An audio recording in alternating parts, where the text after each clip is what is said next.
What impressed you the most all round today?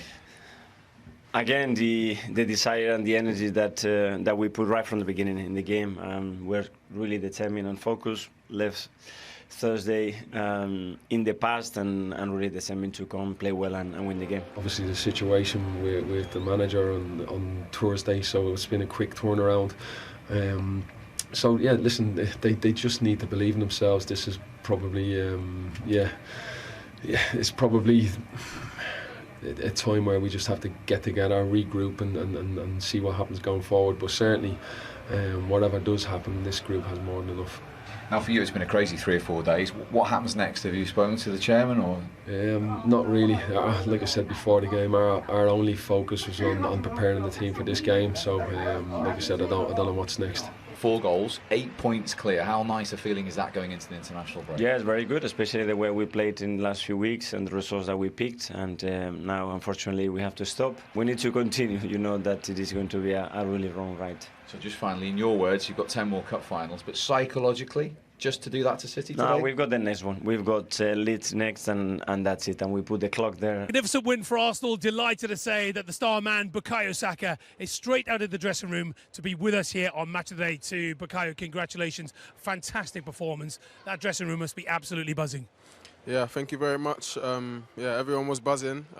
We've won 5 games in a row now and 8 points at the top going into the break, so we're really happy with ourselves. Yeah, psychologically, you must be thinking this is your year. Well, you know, we just have to try and focus because, of course, there's a lot of noise externally talking about who's going to win the league, and it can get to our heads. But for us, it's just game by game. We're out of every competition now, just the Premier League we can focus on, and we've got 10 finals to go. You look like you're loving your football, Bukayo.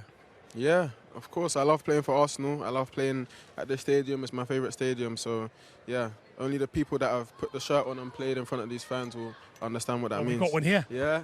Bukayo, just watching you play is a real joy in the stand. Your form at the moment is absolutely outstanding. 10 games to go, 8 points in front.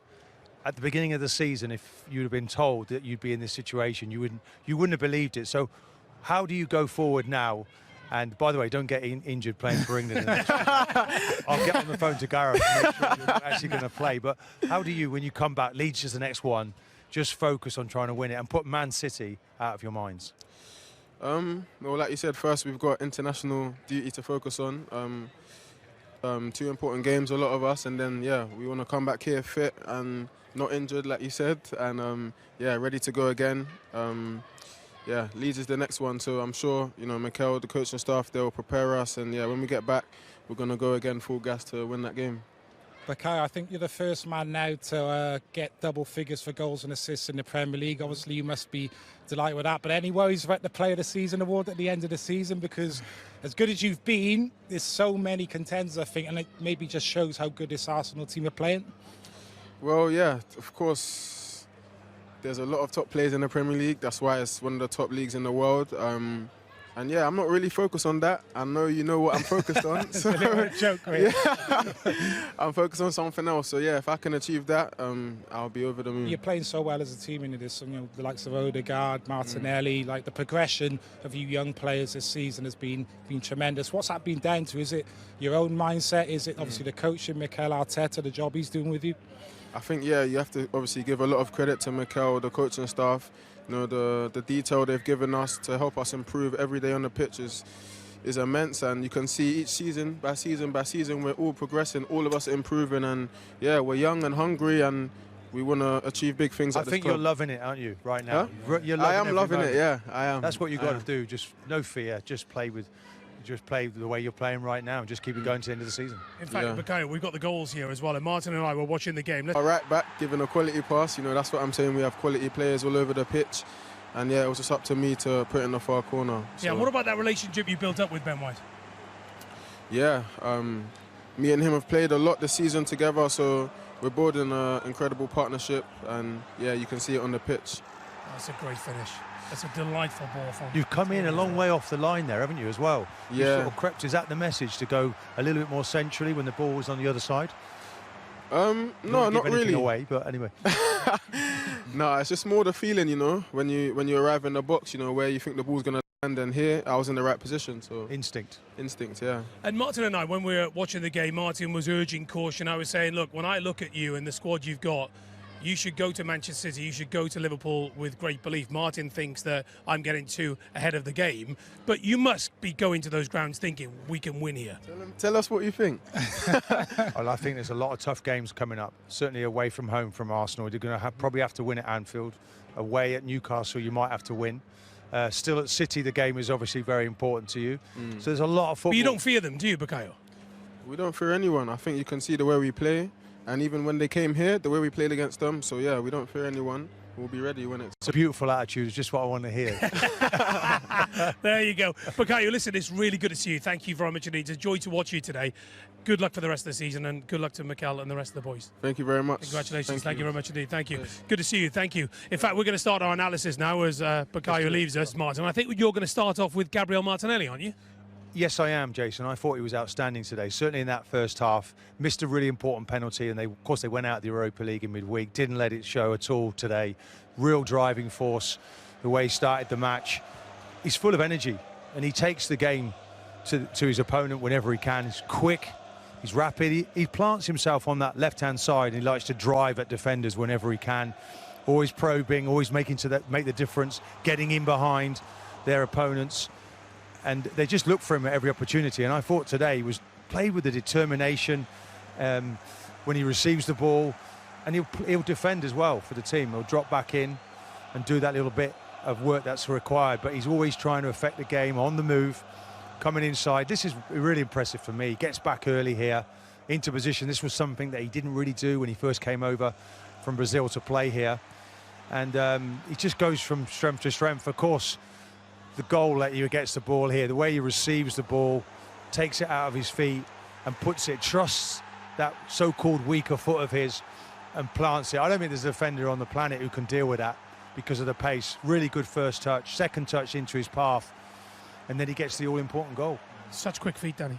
Yeah, I think as a defender there, when you're up against a player that can go either way, it's almost impossible to defend against. And I think you look at the progression of Martinelli in and around the final third, his decision making has got so much better. Always chooses the right option now, when to pass, when to shoot, drags that onto his left foot, and it's a fantastic finish, goal of real quality. And then, Martin, you got Gabriel Martinelli on one side. On the other side, what a nightmare for Palace, you got Ben White and Bukayo Saka. Yeah, I felt sorry for Mitchell, the fullback, the amount of times these two. I mean, Ben White, another player, disappointment this week, not named in the England squad again, doesn't let it show. I thought his weight of passes today, he just kept sort of tickling the ball into the path of Saka. And then Saka was, well, we know he's immense, but he does need good service, and he really gets that today from Ben White. This one here returns the compliment, Saka, and Ben gets down that side. We don't talk about him so much. It's all about Zinchenko, sort of tucked in, inverted fullback. This is really clever, the way he anticipates. Look at this ball he plays here, just tickles it inside. Again, goes to the far post. These three players involved, the two wingers, we know they're exceptional young talents, and it just keeps getting better. I mean, Saka is a player that just keeps taking the game to you.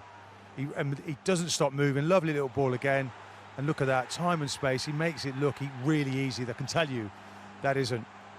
And this really, I think, is the icing on the cake. This is an embodiment, really, of what's running through the team right now. That determination, willingness to tackle. Look at him coming here, Ben White. And there's the two there together, Xhaka, who gets his goal eventually. I think these two have been really outstanding. And as well also, this season. that is exactly what fans love to see. The other thing that impressed us all today was just how elegant they all are on the ball, Danny. They're well drilled, well coached by their manager. Everybody seems to understand their roles and responsibilities in and out of possession. And they've just been sensational to watch this season. For me, have played the best football in the Premier League, but it's just a nice balance to them. Great going forward, but work so hard out of possession, defensively solid. There's just no weak areas in this Arsenal team now. And as we saw at the end there, Ben White, the team spirit, the team chemistry that's flown for this Arsenal team in a minute. They're just a different animal they really are. I want to talk about Palace because obviously you know the club very well, having played for Crystal Palace, and your old mate Patrick Vieira sacked on Friday. Your reaction first, Martin? Well, I was at the club just two weeks ago, and I thought there was a really good harmony, a real respect for the manager from some very talented young players. We saw that Elise out here. And if you look at their remaining fixtures after this one today, I think they're all teams that are just below them in the table, and it's really in Palace's own hands. And I think to disrupt that is dangerous, and now it's going to be a real battle for them to try and stay up. At the time we're recording this, no news of any appointment in the Palace hot seat. However, Roy Hodgson has been heavily linked. Danny, your reaction? Yeah, I think if Roy comes in, it is all about keeping Crystal Palace in the Premier League. You look at Crystal Palace over the last year or so with Patrick coming in, they've tried to freshen the squad up, bring in younger players, transition into a better style of football. It looked as if Patrick was doing a good job in that respect. If Roy comes in, a different type of manager, then for me it's just all about keeping him in the Premier League. And where do kind of Palace go from there, I don't know. So it's a brave move by the hierarchy, I think, to get rid of Patrick. Can Roy come in and do the job and keep Crystal Palace in the Premier League? He has that experience. Can they stay up, Danny? Will they stay up now? I think they can. Look, it's really tight at the bottom. I think you look at Palace defensively this season, they've been pretty good. It's been the other end where they've struggled. If a manager can come in and get the team scoring a few more goals, then I think they'll be okay. Okay, Danny, he's just put you on the spot, so I'm going to put him on the spot. Can Arsenal win the league? Of course they can. Of course they can. I mean, they've put themselves in an amazing position. But look at Haaland now, though, going through the gears, scoring all his goals. I just wonder if the fixture list gets in Man City's way in the end. And was it a blessing in midweek that they went out of the Europa League? Don't like to say that. Don't say it lightly, because you don't want to go out of any competition. But I think now Arsenal can see what they've got. 10 games to go. Let's see. Did you notice then when I asked him a question and he said, "Go on then"? I was a bit worried then. He gave me the he didn't bat it off, did he? It was a good job. He wanted it. He wanted it. There we go. Okay, we'll talk more in just a moment, but let's round up the weekend's Premier League. At the beginning, Zinchenko gave the ball to Saka. He was midfield, and then they switched. Then he became a left back, and then all of a sudden he went back to his position, natural position, Saka in midfield, and Zinchenko gave it the ball. So those two guys created, in 3 passes, 3 different positions, the occasion to score. Yeah. And poor reading again by the Crystal Palace, poor defending, no communications, no reading of the game.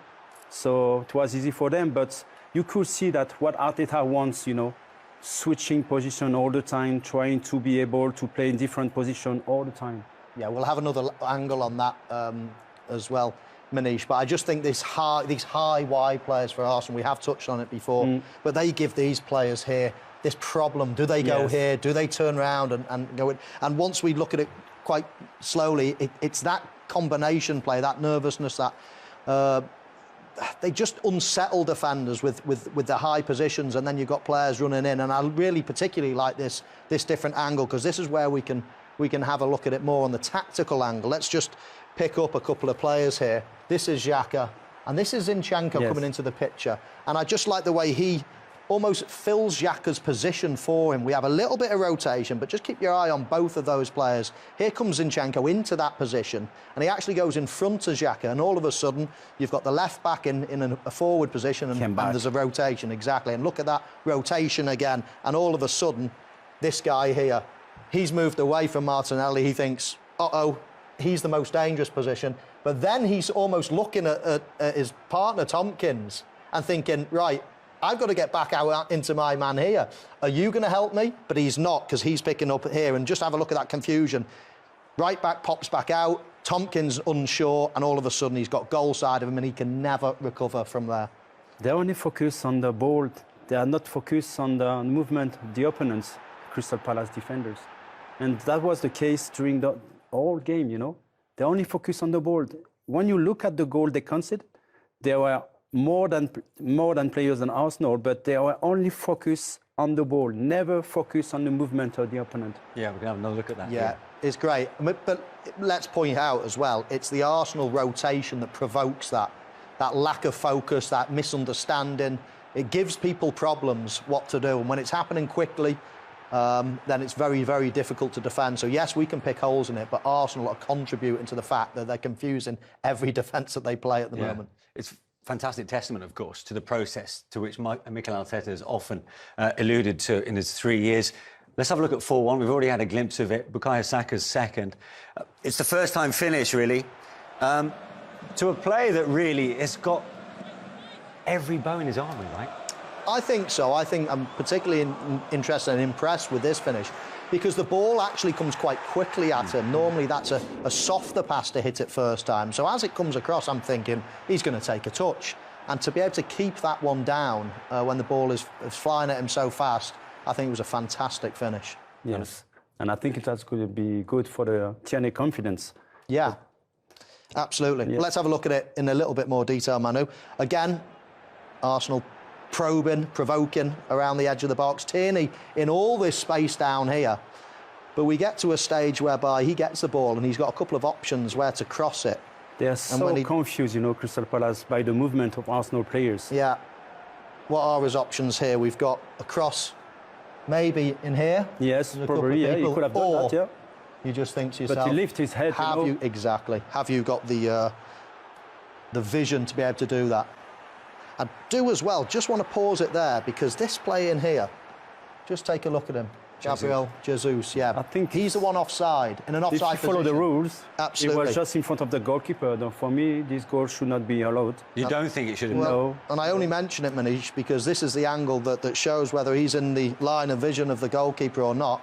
And when he strikes it there, I think it's very hard to say that he's not. And I'm surprised. I'm the sure rules, you are the as rules, well. no, right? Yeah, I'm surprised that one was given. But hey, it didn't affect the result at the end of the game. It was always going to be 3 points for Arsenal. Yeah. Was that as comfortable a victory as you could have hoped for from an Arsenal's perspective? Because when you heard that Saliba was injured, I was not very confident with Rob Holding. He did a good game, a decent game. But on top of it, Crystal Palace were not very dangerous. They were in danger the first 5 minutes of both halves. But afterwards, you know, it was, this is it.